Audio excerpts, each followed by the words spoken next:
Chaos in Northern California after the emergency spillway at the nation's tallest dam was in danger of failing. There is a lot that has to be done very, very quickly. They're evacuating Oroville right now. A race against time for at least 188,000 residents forced to evacuate, stuck in bumper-to-bumper traffic in their attempts to flee. Emergency crews working around the clock to prevent disaster. There is a plan currently in place which would hopefully plug that hole. That would include using helicopters to drop bags of rock into the crevice and prevent any further erosion. Last week, as millions of gallons of water poured from the dam each second, a huge hole was created, at least 300 feet wide. I am worried. I mean, this was not something anybody could have predicted or expected. You call it the perfect storm. Officials forced to use Oroville's emergency spillway for the first time ever over the weekend. And by Sunday, they detected another hole, quickly prompting evacuations. This morning, although officials say lake levels have fallen and water is no longer flowing over the emergency spillway, the threat still remains. There are still a lot of unknowns. We need to continue to lower the lake level. The National Guard has been activated, and officials will be out here this morning to assess the damage in the daylight. Also, right next to me, bulldozers are filling giant bags with boulders that they will use helicopters to drop in and try and fill that hole. Guys. We're about 30 miles down south of Oroville. So the threat we face is from if there is a catastrophic failure of this spillway, we're looking at the Feather River possibly breaking our levees or overflowing into our town. So everybody here is leaving. The evacuation efforts are going all right. I mean, I've been in the car now for about 4.5 hours, and I'm just on the outskirts of town. I made it probably 10 miles side of the town center. So it's not really going that quick, but we're starting to move a little bit better now.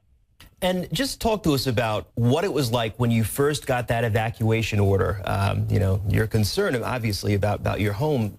How quickly were you able to get out of that area? Well, to be honest, it was pretty quick. It escalated rather quickly. We heard about the spillway eroding a couple of days ago, but it was kind of presented to us as not really being that significant. They said it was under control. When I initially got home from work today, I turned on the news and I heard that they were evacuating Lower Oroville, and within an hour it had escalated and they had evacuated my town and all the surrounding areas as well. And it was pretty scary just because of how fast everything was developing.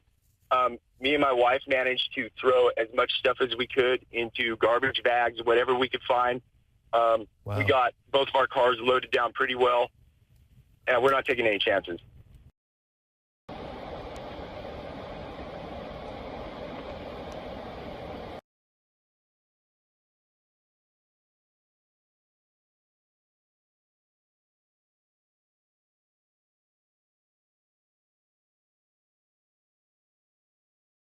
Oroville is massive. It is made possible because the Oroville Dam is massive, tallest dam in the country. Now, in terms of sort of how it's situated here, this actually gives you a pretty good view, I think. You see below the dam, that's the Feather River. The Feather River, big river, flows into the Sacramento River, which ultimately flows into the San Francisco Bay at the end of the day. And what they do here is they can release water from that giant reservoir into the Feather River. They can do it in a few different ways. One of the things they've got is a power plant that's right at the base of the dam. So they, release water at great force to fire that hydroelectric power plant. They can also release a little bit of water through tunnels that are at the base of the dam. They actually had a little drama with that a couple of years ago. They were trying to open up those tunnels to let some water through to the Feather River, and something went wrong, and there was a giant suction failure with the opening and the closing of the valves, and 2 workers almost got sucked downstream, and they had to hold on for their lives to some broken piece of railing they were able to grab onto. I mean, it's a good reminder that this is just like a big piece of infrastructure. This is a lot of water. This is a very, very powerful thing. But in terms of the way it all fits together, there are these couple of different ways they can get water from that reservoir down to the Feather River below. They can move it through the power plant. They can move it through those little tunnels. But if they really want to move a lot of water out of the reservoir down into the river, what they do is they use this big gutter They use this big concrete spillway.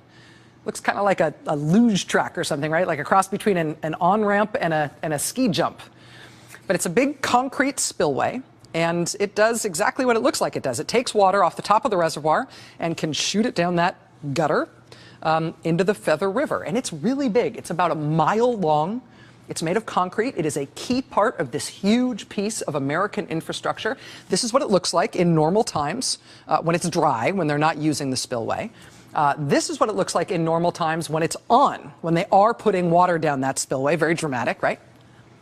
But on Tuesday afternoon this week, this is what it looks like again, normal times. Tuesday afternoon this week, something went wrong at the Oroville Dam. And instead of the spillway looking like this, like it always does, like it has since Ronnie and Nancy Reagan opened that thing up in 1968, for the first time ever, this Tuesday, it did not look like that. Instead, it looked like, oh, wait, that's not right. That's not what that's supposed to look like. That was Tuesday afternoon. See it shooting out the side there? See all the muddy water? Yeah. Tuesday afternoon, they realized something was going very wrong on that spillway. Water shooting out all sorts of places where it's not supposed to be, scouring down that hillside, the water not confined to that gutter. What's going on? They shut it off to have a look. And what they saw is, oh, this is what it looked like. This was Tuesday of this week. You see the giant hole there. That is a problem. Basically, a giant sinkhole opened up right in the middle of that spillway. And obviously, every second they're going to put more water down that sluice. It's going to erode that sinkhole more and more. So they, shut off the water initially. Here's the thing, though. They can't keep that water shut off. Because even though that giant hole has opened up in that spillway, they actually have to run water down that spillway right now. They can't stop. Because Lake Oroville, up at the top, it's full. As of midday today, it was at 98% capacity. California is not having a rainy season this year. They are having basically a monsoon season. And oh, yay, let's see what that means for the drought, blah, blah, blah. Right, I know. Big questions about overall climate and weather and California's drought and all that stuff. Right. But for the immediate problem at hand, if they can no longer run water down that spillway, because the spillway is busted, if they can no longer run water down that spillway to relieve the pressure in that lake, if the lake fills up, and overfills and overtops that dam, if that happens, the water doesn't run down the tidy little purpose-built concrete chute into the Feather River below. If it overtops the dam, instead, for the first time in the history of this dam, where the water goes is what they call down the emergency spillway, which is not really a spillway at all. It just means the water just comes down the hill. And if all that water runs down that hill at force, it will at some point bring the hillside down with it into the Feather River and eventually into the Sacramento River and into the Delta and all the way out to the San Francisco Bay. There's the possibility that an uncontrolled flow like that could flood downstream towns all along the way. So this is a heck of a choice, right? You either shut down the water down that spillway, let the dam get overtopped and run instead down the hillside all the way downstream and see what happens to California. Or you keep running water. You keep thundering water down that broken sinkhole concrete gutter and just see how long it holds.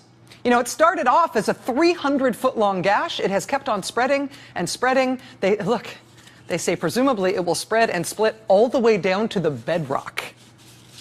But what are you going to do? They got to keep running water down that thing. They don't have a choice. So they're just running the destroyed spillway. They're basically running it to complete failure. Hope for the best. It's the best option. Pray for some dry days.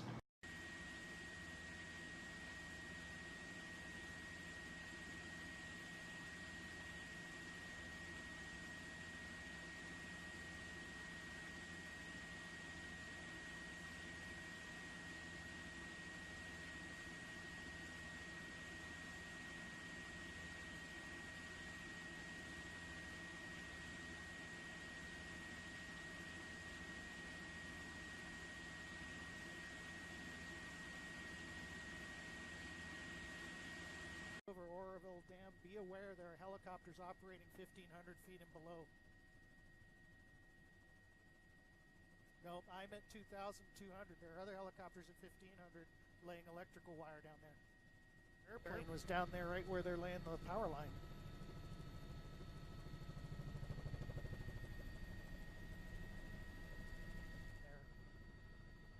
water would come down all of that should the